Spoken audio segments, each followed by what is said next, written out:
শুরু হলো বৈকুণ্ঠপুর গভীর জঙ্গলে আয়োজিত বনদুর্গার পুজো। পৌষ পূর্ণিমায় হয় এই বনদুর্গার পুজো, সেই কারণেই সকাল সকাল ভক্তদের ঢল। এবছর বনদুর্গা পুজো ৪৪তম বর্ষে পদার্পণ করেছে। রাজগঞ্জের ভাড়াবাড়ির অদূরে বৈকুণ্ঠপুর গভীর জঙ্গলে এই বনদুর্গার পুজো শুরু হয়েছে। কথিত আছে, দেবী চৌধুরানী ও ভবানী পাঠকের স্মৃতি জড়িত স্থানটি দিল্লি ভিটা চাঁদের খাল নামেই পরিচিত। সাহিত্য সম্রাট বঙ্কিমচন্দ্র চট্টোপাধ্যায় তার দেবী চৌধুরানী উপন্যাসেও এই স্থানের কথা উল্লেখ করেছেন। বহু বছর আগে স্থানীয়রা এখানে টুনটুনিয়া মায়ের পুজো করত।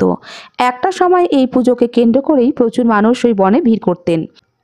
এখন সেটি বনদুর্গা পুজো নামেই পরিচিত। বর্তমানে বৈকুণ্ঠপুর জঙ্গলের মাঝে স্থায়ী মন্দিরের বিশেষ রীতি মেনেই বনদুর্গা পূজিত হন। শিলিগুড়ি, জলপাইগুড়ি সহ পার্শ্ববর্তী বিভিন্ন জেলা থেকেই বহু মানুষ এই পুজোয় আসেন। পুজোর দুদিন বাড়তি নজরদারি থাকবে প্রশাসনের, সেই কারণে সোমবার পরিদর্শন করতে এসেছিলেন শিলিগুড়ি পুলিশ কমিশনার। এলাকা পরিদর্শনের পাশাপাশি পুজো দিতে দেখা গেল কমিশনারকে। পুজো সেরে কমিশনার জানায়, আপনারা তো জানেন মানে প্রতি বছরে হয় এখানটা বনদুর্গা মন্দির এটা পুজো। এটা প্রতি বছরে প্রায় 50,000 লোক তো চলে আসে এখানে। সেই জন্য আমরা ফরেস্ট অফিসের সঙ্গে আর ডিস্ট্রিক্ট অ্যাডমিনিস্ট্রেশনের সঙ্গে আর পূজা কমিটি যারা আছে মন্দির কমিটি এদের সঙ্গে একটা মিটিং করেছি আমরা। মেইন আমার চিন্তা আছে এটা এরা সানসেট আগে এরা পূজা করে বেরিয়ে গেলে এটা ঠিক হবে, কারণ মানে যাওয়ার রাস্তায় কোনো রাস্তাটা ঠিক নেই, প্লাস লাইট নেই এটা। আর এটা এলিফ্যান্ট করিডোর আছে, আপনারা সবাই জানেন এটা। ওটা একটা চিন্তা আছে, ওই জন্য ওটা অনেক মিটিং হচ্ছে ফরেস্ট সঙ্গে। এটা আশা করছি এবারটা খুব পিসফুল হবে। এই বিষয়ে বনদুর্গা পুজো কমিটির সম্পাদক রাজু সাহা বলেন, এই পুজো আমাদের ৪০তম বছর পদার্পণ করলো।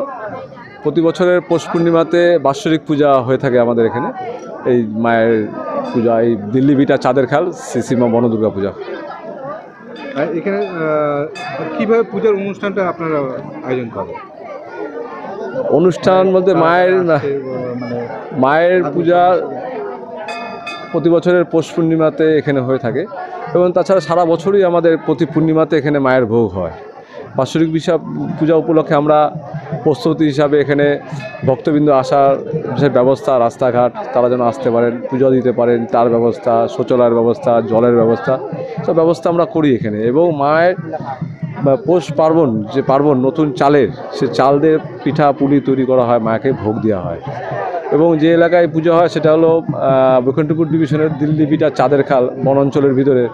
এই পুজোটা একসময় দেবী চৌধুরানী ভবানী পাঠকের আস্থানা হিসেবে ছিল। পরবর্তীতে এই এলাকার বন অঞ্চলের বসতি এলাকার যারা থাকেন তারা এখানে টুনটুনিয়া মা নামে এই পুজোটা করে আসতেন। পরবর্তীতে এই এলাকার আমবাড়ি, চেউলিবাড়ি, ভেলাগোপা, রাজগঞ্জ, শিলিগুড়ি, ভাড়াবাড়ি এই এলাকা মিলে একটা কমিটি তৈরি হয়। সেই কমিটিগতভাবে ৪০তম বছর এবার এই পূজার পদার্পণ করলো। তো আমিও শুনে আসছি, এবং দীর্ঘ পুরনো যারা এখানকার সদস্য তাদের মুখে, এবং এই এলাকায় বনাঞ্চল এলাকায় যারা বসতি তাদের মুখে শুনে আসছি, যারা শিকার করতে আসতেন তারা এই এলাকায় এসে এই মন্দিরে, এখানে টুনটুনিয়া গ্রাম বলে এলাকাটাকে বলতো, এখানে পুজো করেই তারা ভিতরে শিকার করতে যেতেন। এবং ইংরেজদের সাথে লড়াই করে দেবী চৌধুরানী ভবানী পাঠক তারা এই এলাকায় এসে এই স্থানেই তারা আশ্রয়স্থল হিসাবে তারা এখানে আসতেন। ভক্তবৃন্দকে উদ্দেশ্যে বলবো, আপনারা আজকে যেহেতু পৌষ পূর্ণিমা, আজকে বিকাল 4টা পর্যন্ত আপনারা মন্দিরে আসতে পারবেন। আগামীকাল মঙ্গলবার সকাল 6টার থেকে বিকাল 4টা পর্যন্ত আপনারা মায়ের মন্দিরে আসতে পারবেন। পরবর্তীতে 4টার পরে আমাদের যে ডিপার্টমেন্টের যে বিট অফিস আছে সেই এলাকাতে গেট বন্ধ হয়ে যাবে। তো সব ভক্তবৃন্দকে অনুরোধ করব, আপনারা আগামীকাল সকাল সকাল মায়ের দর্শন করতে আসুন, দুপুরের মধ্যে আসুন, 4টার মধ্যে পর্যন্ত আপনারা আসতে পারবেন এখানে।